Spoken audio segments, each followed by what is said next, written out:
दोस्तों आज हम बात करेंगे पीएम मोदी के रसिया विजिट की, जो उनके तीसरे कार्यकाल में पहला विदेश दौरा है। अमेरिका और यूक्रेन के लोग लगातार उनके ट्विटर हैंडल पर गालियां दे रहे हैं। भारत के इनसे पहले रह चुके सभी पीएम शपथ ग्रहण के बाद पड़ोसी देशों का दौरा करते थे, लेकिन अब क्यों भारत के पीएम सीधे रसिया जाकर पुतिन से मिल रहे हैं, वो भी तब जब रसिया यूक्रेन पर भारी बॉम्बिंग कर रहा है। क्या इससे बिग बॉस यानी अमेरिका नाराज होंगे? आइए जानते हैं इस वीडियो में। Russia was bound to defend India in the case of any external aggression. Narendra Modi is visiting Moscow. Bharat केवल अपने हितों में भरोसा करता है। ये दौरा कई मामलों में जरूरी है, चाहे geopolitical, trade and payment mechanism, energy या फिर कनेक्टिविटी हो। इन सभी जगहों में भारत को जल्द से जल्द रसिया के साथ कोऑर्डिनेशन बिठाकर आगे बढ़ना होगा, नहीं तो आने वाले दिनों में भारत को बहुत ही बड़ा नुकसान उठाना पड़ सकता है। सबसे पहले है जियोपॉलिटिकल कॉन्टेक्स्ट।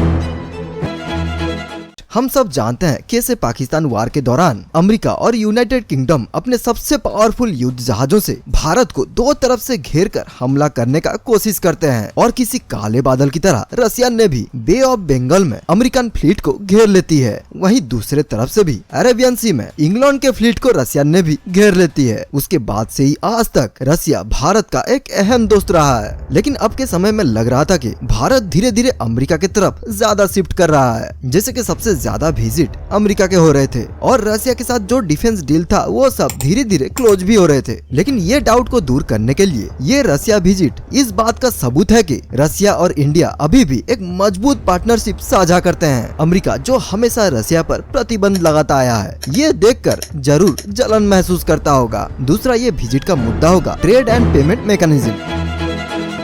भारत और रसिया के व्यापार युद्ध के बाद लगातार कई गुना बढ़े हैं, खासकर भारत के रसिया से तेल आयात में। सस्ते दामों में तेल लेने की वजह से भारत का जो ट्रेड डेफिसिट है वो लगातार बढ़ रहा है। 2023 और 24 में भारत लगभग $60 बिलियन का ऑयल इंपोर्ट किया है, जबकि केवल $4 बिलियन का ही प्रोडक्ट एक्सपोर्ट कर पाया है भारत रसिया को। दोस्तों जब से वेस्ट के कंपनियां रसिया छोड़े हैं, उन कंपनियों का जगह लगातार चाइनीज कंपनियां ले रहे हैं। अब के समय में अधिक से अधिक रसियन कंपनियों को भारतीय उत्पादों को खरीदने के लिए प्रोत्साहित करना चाहिए, जिससे भारतीय कंपनियां भी रसिया की मार्केट को पकड़ सके। जहां अमेरिका लगातार सैंक्शंस लगाने पर तुला हुआ है, वहीं दूसरी समस्या यह है कि कैसे पेमेंट किया जाए, वो भी बिना इंडियन बैंक्स पर प्रतिबंध लगाए। रसिया के विदेश मंत्री लावरोव हाल ही में कहते हैं भारत और रसिया अपने 60% द्विपक्षीय व्यापार का भुगतान राष्ट्रीय मुद्राओं में करेंगे। रसियन बैंक SBER ने बताया भारतीय कंपनियों के रसिया में खाता खुलने से पेमेंट सिस्टम में और भी ज्यादा सुधार हो रहा है। एक द्विपक्षीय समझौता पेमेंट सिस्टम को और भी ज्यादा आसान बना सकता है, और इस विजिट में इस पर जरूर बात होगी। जबकि ब्रिक्स ग्रुप भी अक्टूबर में अपने विस्तारित ब्रिक्स देशों के करेंसी के माध्यम से विकल्प पेमेंट सिस्टम पर बात करेगा। अमेरिका के प्रतिबंध के बावजूद भारत और रूस के रिश्ते और भी ज्यादा मजबूत हो रहे हैं।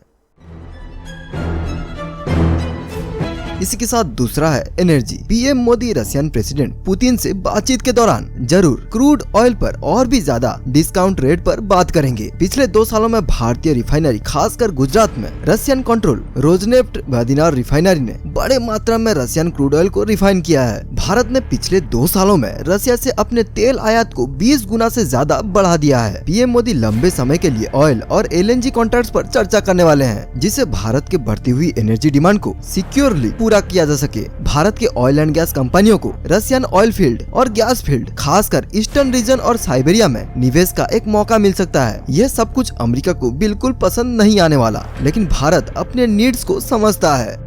तीसरा है कनेक्टिविटी। भारत और Russia International North South Transport Corridor यानी INSTC पर ईरान के बंदर अब्बास पोर्ट के रास्ते Chennai Vladivostok Eastern Maritime Corridor और नॉर्थ सी रूट को लेकर अपना एफर्ट्स बढ़ा रहे हैं, ताकि भारत का पहुंच रसिया और आर्कटिक तक हो सके। आने वाले दिनों में दोनों नेता कनेक्टिविटी को और भी ज्यादा आसान करेंगे, लेकिन वेस्टर्न सैंक्शंस के चलते इंश्योरेंस और ट्रेड इशू को सुलझाने पर अंतिम चर्चा हो रही है। अमेरिका के प्रतिबंध और स्ट्रॉन्ग संकेत के बावजूद भारत और रूस कनेक्टिविटी पर फोकस कर रहे हैं। वहीं देखा जाए तो जेलेंस्की अब पीएम मोदी को क्रिमिनल से गले लगने वाला बता रहे हैं, और पीएम मोदी के लिए वेस्टर्न मीडिया अब एक तरह से जहर उगल रही है। इसी के साथ रूस में गूंजा सर पे लाल टोपी रूसी पर दिल है हिंदुस्तानी। दोस्तों इसी के साथ ये वीडियो को समाप्त करते हैं। अगर ये वीडियो अच्छा लगा हो तो एक लाइक करें और चैनल को सब्सक्राइब करें।